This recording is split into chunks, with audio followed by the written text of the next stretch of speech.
Good morning, everyone, and a very warm welcome in morning analysis session from Optics. Now, as you can see, पहले तो हम ये बात करते हैं कि कल हमने कोई सेशन क्यों नहीं रखा बिकॉज वी ऑलरेडी हमारे पास डेटा था ओवरनाइट जो डील हुआ यूएस इंडिया का उसके बाद में क्लियर था कि एक बिग गैप अप होगा और बिग गैप इतना बड़ा गैप अप होने के बाद में मार्केट में सेम डे पे या तो बहुत ज्यादा वोलेटिलिटी रहती है या फिर मार्केट साइडवेज हो जाता है। तो कल का अगर आपने मार्केट देखा होगा तो देखिए फर्स्ट कैंडल में ही था जो भी कुछ था एंड देन उसके बाद मार्केट पूरा दिन साइडवेज था। तो ऐसे मार्केट में कुछ खास करने के लिए रहता नहीं है। If you are a scalper तो शायद आप कुछ परफॉर्मेंस दे सकते हैं, अदरवाइज इसमें हमको एंट्री करना भी नहीं चाहिए। सी सो दैट्स वाई हमने कल एनालिसिस नहीं किया। एंड नाउ आज हमारे पास यू कैन से एक फ्रेश बेस रेडी हो चुका है जिसपे हम लोग ट्रेड प्लान कर सकते हैं। तो अभी का डेटा एसजीएक्स निफ्टी का थोड़ा सा गैप डाउन दिखेगा हमको, जो कि मतलब हमारा डेटा दिखेगा क्योंकि एसजीएक्स निफ्टी -75 पे है अभी। ठीक है, ग्लोबल मार्केट भी अगर आप देखोगे थोड़ा थोड़ा सारा नेगेटिव है, तो we can say it is a cooling off period, जो कि हमारा कल एक बिग गैप अप हुआ था उसके बाद में। ठीक है, तो ओवरऑल यहाँ पे डेटा क्लियरली हमको दिख रहा है एंड देन फ्यूचर्स में सब कुछ पॉजिटिव। अब F I D I data पे हम आते हैं, थोड़ा सा हमने इसका चेंज कर दिया शिफ्ट। पहले हम लोग दूसरे प्लेटफॉर्म पे देखते थे, अभी हम मुझे ये बेटर ऑप्शन लगा तो मैंने इस पे स्विच कर लिया। तो यहाँ पे अगर आप देखोगे तो फ्यूचर्स एंड ऑप्शंस में अगर आप बन जाते हैं तो प्रॉपर हमको सेग्रीगेटेड दिख रहा है पार्टिसिपेंट वाइज। तो यहाँ पे हम देखेंगे तो ये सब इंडिसिसिव है। उसके बाद में अगर प्रो का डेटा हम देखेंगे तो फ्यूचर्स में बेयरिश एंड इसमें बुलिश है। तो ओवरऑल यहाँ पे हम हमारा अगर हम समरी करेंगे तो हमारे पास रफली ये आ रहा है कि अभी हमारा डेटा बुलिश ही है। ठीक है, और अगर हम इसी को फ्यूचर्स में भी देख लेते हैं, stock futures and stock option, तो सारा अगर आप एवरेज करोगे तो आपको यहाँ पे डेटा जो मोर टू बुलिश ही दिखेगा। ठीक है, तो F I D I data के अकॉर्डिंग हमारा जो मार्केट है वो फिलहाल के लिए बुलिश साइड में ही है। देन उसके बाद में हम आते हैं OI data. OI data I recommend कि जब हमारा मार्केट ओपन होगा तब जो हमें ओआई डेटा मिलेगा, please focus on that. But as of now जैसा हमने बात किया है कि अभी हमारा जो डेटा है प्योरली बुलिश मार्केट है, तो हम लोगों को उसी अकॉर्डिंग फर्स्ट 15 मिनट की कैंडल हम मार्क करेंगे और उस पर मार्केट को ऑब्जर्व करेंगे और उसी के हिसाब से अपने सारे ट्रेड्स को प्लान करेंगे।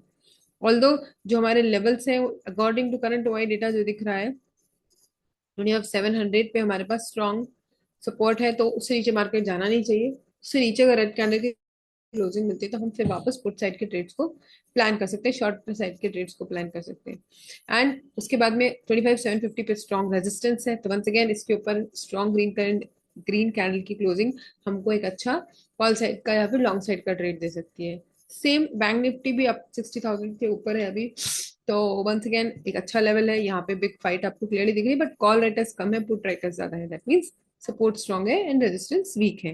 Once again upside move above इसके ऊपर स्ट्रॉन्ग ग्रीन कैंडल की क्लोजिंग हमें मिलनी चाहिए, तो हम अपसाइड नीचे अगर रेड कैंडल की क्लोजिंग मिलेगी फर्स्ट 15 मिनट की कैंडल स्ट्रॉन्ग कैंडल होनी चाहिए, स्ट्रॉन्ग प्राइस एक्शन होना चाहिए, उसके अकॉर्डिंग अपना डायरेक्शन को प्लान करेंगे। ठीक है, देन उसके बाद में सेंसेक्स में अपन आते हैं। तो सेंसेक्स का लेवल भी कुछ यही है। यहाँ पे देखिए अभी करंटली जहां पर है वहां पर भी कॉल राइटर्स कम है, पुट राइटर्स ज्यादा है, ओवरऑल मार्केट में पुट राइटर्स ज्यादा है। दैट मीन सपोर्ट स्ट्रॉन्ग है एंड रेजिस्टेंस वीक है।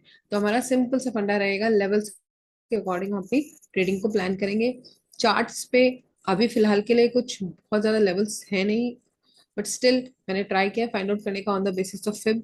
ठीक है, 15 मिनट्स के टाइम फ्रेम पे फिब को प्लॉट करके ट्राई किया, तो ये कुछ previous day high low will be हार की लेवल्स डेफिनेटली। ठीक है, एंड देन उसके बाद में जो भी हमको लेवल्स मिलते हैं, जैसे यहाँ पे अभी मैंने देखी 25,900 पे एक लेवल को ड्रॉ किया हुआ है, इसके ऊपर अगर मुझे ग्रीन कैंडल की क्लोजिंग मिलती है तो यहाँ पे मैं अपने ट्रेड्स को प्लान करूंगी on the basis of both, because I am option trader. तो यहाँ पे हम लोग स्ट्राइक और स्पॉट दोनों चार्ट्स को देखेंगे एंड देन उसके बाद में जहां पर भी हमको स्ट्रॉन्ग प्राइस एक्शन दिखेगा प्लस वाई डेटा, उसके अकॉर्डिंग हम अपने ट्रेड्स को प्लान करेंगे। तो लाइव मार्केट में जो डेटा हमें मिलता जाएगा उसके अकॉर्डिंग अपने प्लान्स को स्विच करते जाएंगे। ओवरऑल मार्केट का सेंटीमेंट पॉजिटिव है प्राइस एक्शन वाइज भी, प्लस जो अभी मार्केट का कंडीशन है दैट इज एक अच्छा डील हुआ है। उसके बाद में जो हमारा बजट आया है वो भी काफी हद तक पॉजिटिव है, तो इन सब चीजों को कंसिडर करते हुए मार्केट का सेंटीमेंट पॉजिटिव है। तो जो हमारा मेन बायस है दैट इज पॉजिटिव। ठीक है, सेकेंडरी बायस कब हम रखेंगे on the basis of OI data plus जो भी प्राइस एक्शन, राइट। तो इसी तरीके से हम लोग अपना डेली ट्रेड प्लान करते हैं। फर्स्ट हमारा होता है जो भी मार्केट की कंडीशन है या फिर जो करंटली मार्केट बायस दे रहा है, लाइक अप ट्रेंड है या डाउन ट्रेंड है। सेकंड जो हमारा बनता है लाइव मार्केट के टाइम बनता है, उस वक्त जो भी हमारे पास ओआई डेटा आ रहा है वो, एंड जो हमारा डेटा मूव कर रहा है on charts, that is strong price action, किस डायरेक्शन में हमको शो कर रहा है। क्योंकि बहुत बार ऐसा होता है मॉर्निंग एनालिसिस में हम लोग ये फाइंड आउट करते हैं कि बायस, आपका बायस बियरिश है, लेकिन क्विकली जब हम लाइव डेटा पे जाते हैं, ओआई डेटा पे जाते हैं, तो हमारा जस्ट ऑपोजिट होता है। तो that's why I am saying कि हम मॉर्निंग एनालिसिस करते हैं एक बेस प्रिपेयर करने के लिए कि क्या प्रोबेबिलिटी है, लेकिन जो मेन हमारा मूवमेंट होगा वो कैसे पता चलेगा, ओआई डेटा प्लस आपका लाइव प्राइस एक्शन, उसी के बेसिस पे हम ट्रेड प्लान करते हैं। और 15 मिनट्स की कैंडल्स को मार्क करके हाई लो मार्क करेंगे, उसकी रेंज के अकॉर्डिंग अपने ट्रेड्स को प्लान करेंगे। Okay, so on that note, let's conclude today's session. We will meet tomorrow at the same time, that is 8:30 a.m. And yeah, have a profitable trading day to all of you. Thank you very much. Bye bye.